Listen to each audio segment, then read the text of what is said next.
Hey everyone, कैसे हैं आप लोग। उम्मीद है आप सबकी पढ़ाई अच्छी चल रही होगी। तो फिर चलिए, आज हम एक टॉपिक सेलेक्ट किए हैं, प्लासी का युद्ध। ये हमारी बुक है, इसका नाम एस के पांडे है।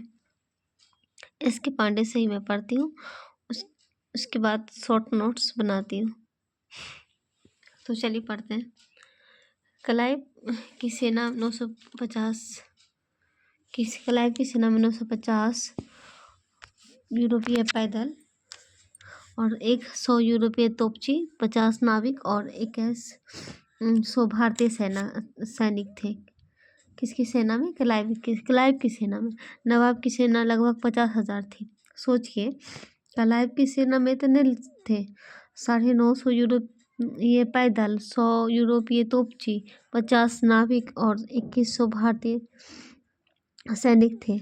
और नवाब की सेना में 50,000 लोग थे। नवाब की सेना लगभग 50,000 की थी। युद्ध में मीर जाफर ने धोखा दिया। नवाब की ओर से मीर मदान, मोहन लाल एवं कुछ फ्रांसीसी सैनिकों ने भाग लिया। मीर मदान युद्ध में मारा गया और अंग्रेज विजयी हो गया। नवाब भागकर मुर्शिदाबाद पहुंचा, जहां मीर जाफर के लड़के मीरन ने मोहम्मद बेग द्वारा उसका कत्ल करवा दिया। प्लासी नदिया जिले में गंगा तट पर स्थित के युद्ध में बंगाल सेना ने 500 सैनिक मरे तथा बंगाल सेना के 500 सैनिक मरे तथा इतने ही जख्मी हुए, जबकि अंग्रेजी सेना के 33 सैनिक मरे तथा 49 जख्मी हुए। इस प्रकार कहा जा सकता है कि मीर जाफर ने पद की लालसा में राष्ट्र से गद्दारी की थी। युद्ध के बाद कंपनी को 24 परगने की जिम्मेदारी हुई, जिससे उसकी आय में वृद्धि हुई। उसके साथ ही दस्तकों का और भी अधिक दुरुपयोग शुरू हो गया। क्लाइव 2,34,000 रुपये भेंट मिला। क्लाइव को 2,34,000 रुपये भेंट मिली और 50 लाख रुपये सेना तथा नाविकों के लिए मिला। प्लासी के युद्ध के महत्वपूर्ण परिणाम। प्लासी के युद्ध के परिणामों के संदर्भ में मेल्सन ने लिखा है कि इतना तत्कालीन, अस्थायी और प्रभावशाली परिणामों द्वारा कोई युद्ध नहीं हुआ। इस युद्ध में विजय ने बंगाल में अंग्रेजी साम्राज्य की नींव डाल दी। सर जटूनाथ सरकार ने लिखा है, देखिए ये जो है ना, किसने क्या कहा है, किसने क्या लिखा है, ये बहुत इम्पोर्टेंट है। ये हमारे मेंस के आंसर राइटिंग में बहुत हेल्प करता है, पीटी में भी और मेंस में जब आप मेंस आंसर राइटिंग लिखेंगे तो उसमें बहुत हेल्प करेगा। सर जटूनाथ सरकार ने लिखा है कि 10 जून 1757 ईस्वी को भारत में मध्यकालीन युग का अंत हो गया और आधुनिक युग का शुभारंभ हुआ। प्लासी के 20 वर्ष बाद ही देश धर्मांतरीय शासन के अभिशाप से मुक्त होने लगा। मीर जाफर को नवाब बनाया जाना प्रथम क्रांति कही गई। इससे न केवल कंपनी को बल्कि अधिकारियों को भी फायदा हुआ। कंपनी को 24 परगने की जिम्मेदारी मिल गई। साथ ही 1758 ईस्वी से 1760 ईस्वी तक के लिए कंपनी को बर्धमान तथा नदिया के कुछ क्षेत्र मिल गए। बंगाल के विजय और यहाँ से प्राप्त धन संपदा ने दक्कन में चल रहे आंग्ल फ्रांसीसी संघर्ष में महत्वपूर्ण भूमिका अदा की थी। व्यापारियों की संस्था राजा को हटाने व स्थापित करने की संस्था हो गई। इस युद्ध में विजय के परिणाम स्वरूप ही क्लाइव को बंगाल का गवर्नर बना दिया गया। वैधानिक रूप से अंग्रेज 1757 ईस्वी में बंगाल की राजनीतिक स्वामी नहीं बन पाए। प्लासी युद्ध के बाद भी अंग्रेजों का भारत में वाणिज्यिक स्वरूप बना रहा।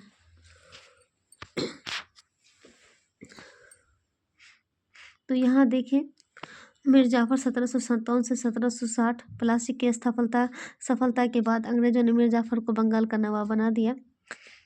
मुर्शिदाबाद के किसी हाजिर तबीयत की दरबारी ने मीर जाफर का नाम कर्नल क्लाइव का गधा रखा था। अच्छा, मीर जाफर का नाम कर्नल क्लाइव का गधा रखा था। मीर जाफर बिहार प्रांत के शासक राम नारायण को हराना चाहता था। यह अलीवर्दी खां के वंशजों का शुभचिंतक था। बाद में इसने मीर जाफर के प्रति राजभक्ति की शपथ ली। इस तरह हम देखेंगे, पॉइंट है यहाँ पे, हिंदू मुस्लिम वैमनस्य का प्रारंभ हुआ उसी टाइम, जिसे अंग्रेज ने प्रोत्साहित कर बांटो और राज करो की नीति का सूत्रपात किया। कितने बड़े दुश्मन थे ये अंग्रेज, बीज बोकर चले गए हिंदू मुस्लिम लड़ाई का। मीर जाफर विद्रोहियों को दबा भी नहीं सका, जिससे वह अपने आंतरिक प्रशासन में भी स्वतंत्र नहीं रहे। क्या करें? मीर जाफर विद्रोहियों को दबा भी नहीं सका, जिससे वह अपने आंतरिक प्रशासन में भी स्वतंत्र नहीं रहे। 25 फरवरी 1760 को क्लाइव इंग्लैंड वापस चला गया। क्लाइव वापस कब गया? 25 फरवरी 1760 को। मीर जाफर को गद्दी से हटाया जाना। 1760 ईस्वी की कथित क्रांति। क्लाइव के जाने के बाद हॉलवेल बंगाल का अस्थायी गवर्नर बना। उसने डचों को संरक्षण देने का दोष नवाब पर लगाया, परंतु नवाब का मुख्य अपराध अंग्रेजों के लगातार संरक्षण देने का दोष नवाब पर लगाया गया, परंतु नवाब का मुख्य अपराध अंग्रेजों की लगातार बढ़ती हुई धन की मांग को पूरा न कर पाना। कुछ समय बाद वेंसिस्टार्ट बंगाल का अस्थायी गवर्नर बना। इसने नवाब बदलने का निश्चय किया और इसी के तहत 1760 में मीर कासिम से समझौता हुआ, जिसमें उसे नवाब बनने के बदले वर्तमान मिदनापुर और चटकों की दीवानी कंपनी को प्राप्त हुई तथा सिलहट के चूना व्यापार में कंपनी को आधा हिस्सा प्राप्त हुआ। इसके अलावा वेंसिस्टार्ट को 50,000 पाउंड, हॉलवेल को 27,000 पाउंड का, कलकत्ता काउंसिल के अन्य सदस्यों को 25,000 पाउंड देना स्वीकार हुआ। याद रखिए। फिर मीर कासिम का इसमें क्या सब है। मीर कासिम अलीवर्दी खां के बाद बंगाल का दूसरा सबसे योग्य नवाब बना था। अपनी राजधानी मुर्शिदाबाद से मुंगेर स्थानांतरित की थी। ये भी क्वेश्चन बना है बीपीएससी में कि राजधानी मुर्शिदाबाद से मुंगेर किसने किया था? मीर कासिम ने। वह मुर्शिदाबाद षड्यंत्रात्मक वातावरण से दूर रहना चाहता था तथा कलकत्ता से दूर होने के कारण और अंग्रेजों हस्तक्षेप भी यहाँ न्यूनतम रहता। उसने बंगाल की आर्थिक दशा को सुधारने के लिए निम्नलिखित सुधार किए। थोड़ा सा हम देख लेते हैं कि मीर कासिम ने बंगाल की आर्थिक दशा को सुधारने के लिए निम्नलिखित में से कौन से सुधार किए। नए कर अबवाब लगाए तथा पुराने करों में 32 भाग अतिरिक्त लेना स्वीकार किया। अधिकारियों द्वारा बचत के रूप में एक और कर खिजरी जमा भी वसूल किया। मुंगेर में तोपों तथा तोरदार, माफ कीजिएगा, अभी भी थोड़ा मेरी वीकनेस है, वो मौसम जो बदल रहा है थोड़ा, इसलिए हमारे साथ प्रॉब्लम हो गई है।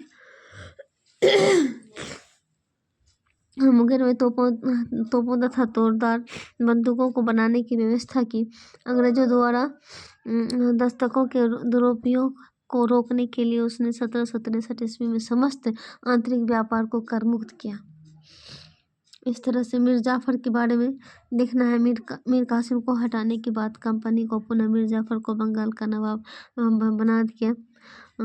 इसने कंपनी से केवल नमक कर लेने के अलावा कंपनी को सभी प्रदान किए। इसी के समय बक्सर का युद्ध हुआ। अब हम थोड़ा बक्सर का युद्ध भी देख लें। बक्सर का युद्ध 22 अक्टूबर 1764 ईस्वी पटना की घटना के कारण कंपनी की जुलाई 1763 ईस्वी में मीर जाफर को नवाब घोषित कर मीर कासिम के विरुद्ध युद्ध छेड़ दिया। मीर कासिम ने अंग्रेजों को युद्ध बंद करने की चेतावनी दी, परंतु अंग्रेज नहीं माने। समरू की सलाह पर मीर कासिम ने सभी अंग्रेज बंदियों की हत्या करवा दी। मीर कासिम अवध के नवाब शुजाउद्दौला के पास पहुंचा। उस समय वह मुगल का सम्राट शाह आलम द्वितीय भी था। इस प्रकार तीनों के मध्य समझौते के तहत संयुक्त सेना ने पटना के पास बक्सर में सैनिकों डेरा डाला। 22 अक्टूबर 1764 को हेक्टर मुनरो के नेतृत्व में अंग्रेजी सेना ने इस संयुक्त सेना को पराजित कर दिया।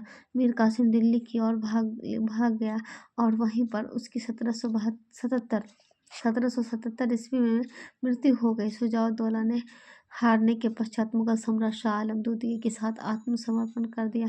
प्लासी का युद्ध तो संयंत्र का परिणाम था, लेकिन बक्सर का युद्ध अंग्रेजों की अनुशासित व आधुनिक फौज की विजय थी। बक्सर के युद्ध में विजय के बाद ही भारत में वास्तविक रूप से ब्रिटिश प्रभुसत्ता स्थापित हुई। 1765 ईस्वी में मीर जाफर की मृत्यु हो गई। इसके बाद नजमुद्दौला को बंगाल का नवाब बनाया गया। तो इसी तरह से हम देखते हैं इलाहाबाद की संधि। तो आज हम इस वो 1757 प्लासी देखा, बक्सर देखा 1764। अब इलाहाबाद की संधि देखते हैं। इलाहाबाद की प्रथम संधि 12 अगस्त 1765 ईस्वी। यह संधि मुगल सम्राट शाह आलम द्वितीय से हुई। इस संधि पर शाह आलम द्वितीय, बंगाल के नवाब नजमुद्दौला एवं क्लाइव ने हस्ताक्षर किए। इस संधि की शर्तें निम्नलिखित थीं। मुगल सम्राट शाह आलम द्वितीय ने 12 अगस्त के फरमान के जरिए बंगाल, बिहार एवं उड़ीसा की दीवानी कंपनी को दे दी। सम्राट को अवध के नवाब से करा इलाहाबाद के जिले लेकर दे दिए गए। मुगल सम्राट को 26 लाख रुपए प्रति वर्ष पेंशन के रूप में दिए जाएंगे। इस संधि के द्वारा अंग्रेजों को उत्तरी सरकार की जागीर मिली। अंग्रेजों को उत्तरी सरकार की जागीर मिली। इलाहाबाद की संधि में तत्कालीन इतिहासकार गुलाम हुसैन ने अपनी पुस्तक सियारुल मुख्तरीन में लिखा है कि इस संधि की शर्तों को तय करने में उतना भी समय नहीं लगा जितना कि एक गधे को खरीदने में लगा। देखिए ये जो है किसने क्या लिखा है, ये इसको हमें बिल्कुल याद कर लें, आत्मसात कर लें, अपने मतलब इतना याद कर लें कि याद हो जाए। और जब हम मेंस आंसर राइटिंग जब हमको मिले करने, मेंस देने का मौका मिले, तो फिर ये सब पॉइंट हमसे छूटे ना। तो जैसे कि ये वाला सियारुल मुख्तरीन, तत्कालीन इतिहासकार गुलाम हुसैन ने अपनी पुस्तक सियारुल मुख्तरीन में लिखा है कि इस संधि की शर्तों को तय करने में उतना भी समय नहीं लगा जितना कि एक गधे को खरीदने में लगा। ये सब। अब इलाहाबाद की दूसरी संधि को भी देखते हैं। 16 अगस्त 1765 ईस्वी। यह संधि अवध के नवाब शुजाउद्दौला और क्लाइव के बीच हुई। तो किसके किसके बीच हुई, ये भी क्वेश्चन बनता है, प्रीलिम्स में भी बनता है। अब इलाहाबाद की दूसरी संधि किसके किसके बीच हुई, तो यह संधि अवध के नवाब शुजाउद्दौला और क्लाइव के बीच हुई। इस संधि की प्रमुख शर्तें निम्नलिखित थी। थोड़ा देख ले कौन कौन सी शर्तें। अवध का राज्य करा और इलाहाबाद को छोड़कर नवाब को वापस मिल गया। अवध का राज्य करा और इलाहाबाद को छोड़कर नवाब को वापस मिल गया। कंपनी को 50 लाख रुपए तथा चुनार का दुर्ग अवध से प्राप्त हुए। वाराणसी और गीजापुर के क्षेत्र में अंग्रेजों की संरक्षिता में राजा बलवंत सिंह को अधिकार दिया गया, परंतु यह राजा अवध के अधीन ही माना जाएगा। अवध में कर मुक्त व्यापार करने की सुविधा कंपनी को प्राप्त हुई। अवध की सुरक्षा हेतु नवाब के खर्च पर एक अंग्रेजी सेना अवध में रखी गई।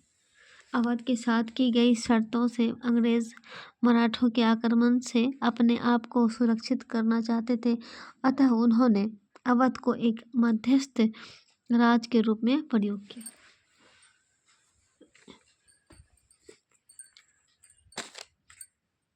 तो ये हमारी एस.के. पांडे की बुक है, जिसमें आज हम लोग प्लासी का युद्ध, बक्सर का युद्ध, इलाहाबाद का युद्ध हम लोगों ने देखा। और इसी तरह से रिवीजन, ये तो कई बार रिवीजन कर चुके हैं, और बुक से रिवीजन करना ये अच्छा लगता है। और साथ के साथ ये मेरा अपना हैंड रिटन नोट्स है, अपने हाथ से बनाए हैं।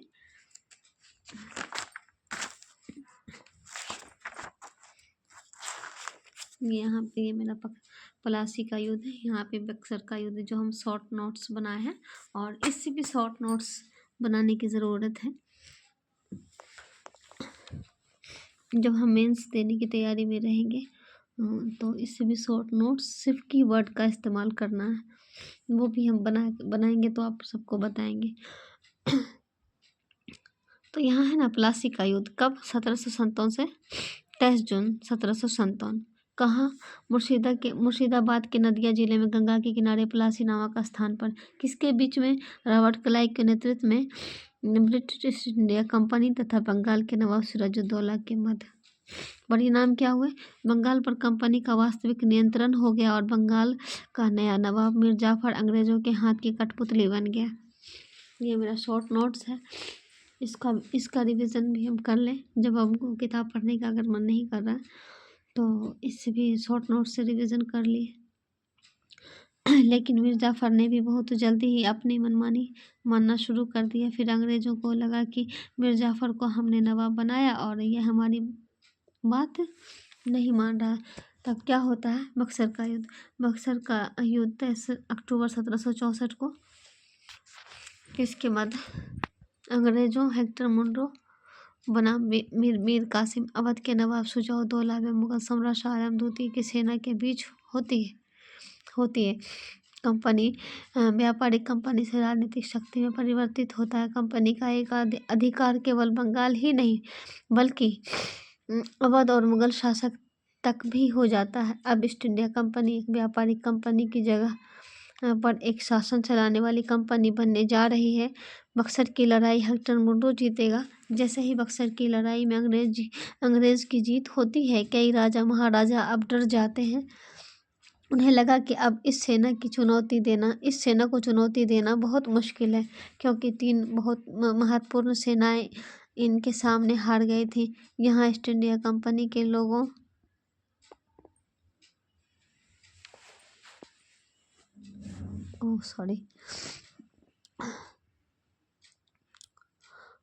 क्योंकि 3 महत्वपूर्ण सेनाएं इनके सामने हार गए थे। यहाँ ईस्ट इंडिया कंपनी के लोगों को लगता है कि अब बंगाल का शासन हम चलाएंगे। तो फिर यहाँ ये सब इलाहाबाद की संधि 1765, इसको भी देख ले थोड़ा हम लोग जल्दी में। ईस्ट इंडिया कंपनी अवध के नवाब की भी संधि तथा मुगल सम्राट के बीच संधि। कंपनी को बंगाल, बिहार, उड़ीसा की दीवानी का अधिकार, राजस्व वसूलने के अधिकार मिले। कहा गया अब इस क्षेत्र जो चुंगी वसूली जाती है, जो टैक्स वसूला जाएगा वो आप वसूलेंगे और उसका उपयोग आप करेंगे। यहाँ से ईस्ट इंडिया कंपनी की चांदी होती है। लेकिन ईस्ट इंडिया कंपनी ने 2 बड़े युद्ध लड़े। कौन कौन से युद्ध लड़े ईस्ट इंडिया कंपनी? प्लासी का युद्ध, बक्सर का युद्ध। ईस्ट इंडिया कंपनी की 2 युद्ध लड़ने में पैसा बहुत खर्च हो गए थे, तो उन्होंने लोन की अर्जी करते हैं ब्रिटेन के पास। ईस्ट इंडिया कंपनी और ब्रिटेन की सरकार को मौका मिल जाता है ईस्ट इंडिया कंपनी को दबोचने का। उन्होंने कहा हम लोन तो देंगे, लेकिन भारत में जो शासन चलाया जाएगा वो शासन तुम हमारे अनुसार चलाओगे। तुम वहाँ व्यापार करो, तुम्हारा ही व्यापार होगा। ब्रिटेन की कोई कंपनी वहाँ व्यापार करने नहीं जाएगी। हाँ, शासन हम चलाएंगे, जैसे कहेंगे वैसे चलाना है। तो ब्रिटिश जो वहाँ का प्रधानमंत्री है उस दौर में रेगुलेटिंग एक्ट पारित करेगा। अपनी संसद यहाँ की कंपनी को बताएगा कि तुम शासन कैसे चलाओगे, कैसे कानून बनाए जाएंगे। इन्होंने कानून भारतीय समाज को अध्ययन करके बनाना शुरू कर दिया। इलाहाबाद की संधि के तहत कंपनी को बंगाल, बिहार तथा उड़ीसा की दीवानी का अधिकार प्राप्त हुआ, जबकि निजामत, फौजदारी संबंधी अधिकार बंगाल के अल्पसंख्यक नवाब नजमुद्दौला के हाथों में दे दिया। दीवानी और निजामत संबंधी कार्यों का विभाजन द्वैत शासन प्रणाली। इलाहाबाद की संधि में कहा जाता है, पहली बार ये देखा गया कि दीवानी का अधिकार किसी और के पास है, निजामत का अधिकार किसी और के पास है। इसलिए इलाहाबाद की संधि द्वैत शासन के रूप में बहुत प्रचलित है।